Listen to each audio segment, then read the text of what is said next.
The question is, what could be more American than pear pie? The answer is pear upside down cake. So upside down cake is a cousin of tatin, what the French call tarte tatin, which is made with apples, but you caramelize sugar on the bottom of a pan, layer it with apples or pears, and then when it's done, turn it out, the caramel's now on top. So it's an upside down cake. What I'm going to do today is a little bit different. Instead of using white sugar, which is pretty much classic for tarte tatin, I'm use a little bit of brown sugar, some butter,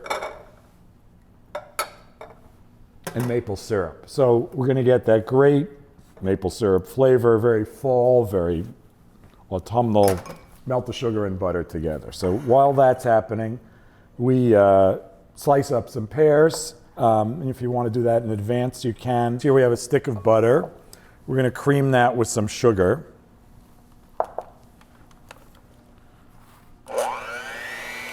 And a couple of eggs.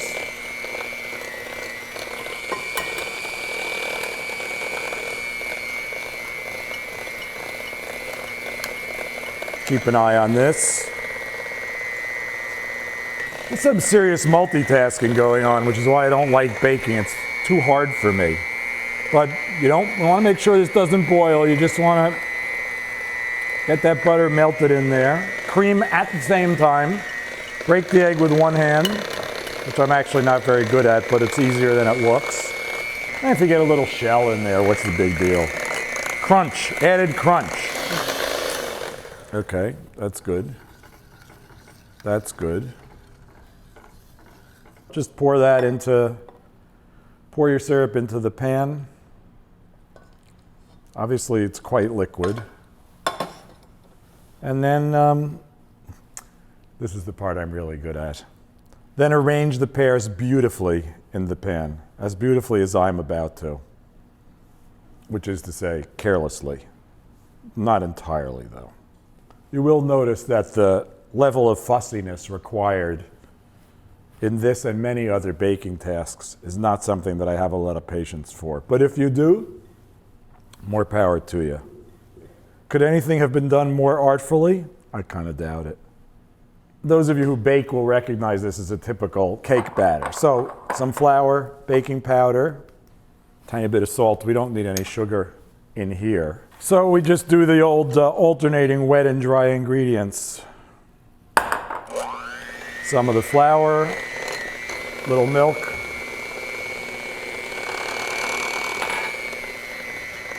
a little more flour,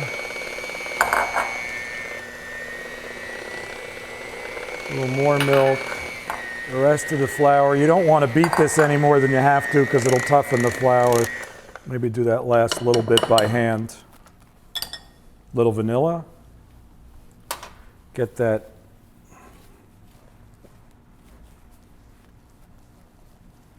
Okay, and then that just goes right on top of your prepared pears. Smooth that out to the sides, again, with great care and artfulness. Okay, so as I said, nicely browned around the edges, firm, spongy a little bit in the middle. Let it sit for a couple minutes when it comes out of the oven, but not too long. You don't want that syrupy stuff to start firming up. You can see it's going to come out nicely. You can run a little spatula or paring knife around the edge.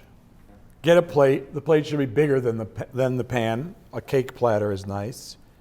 Grab everything. Be confident.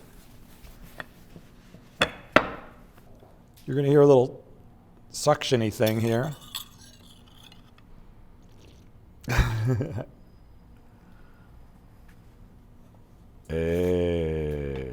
You're not going to want to eat this piping hot.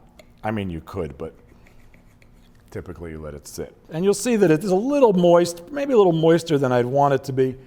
Some pears are going to be drier than others. Some baking times are going to be longer than others. This is an imperfect science here. That's why baking is tricky.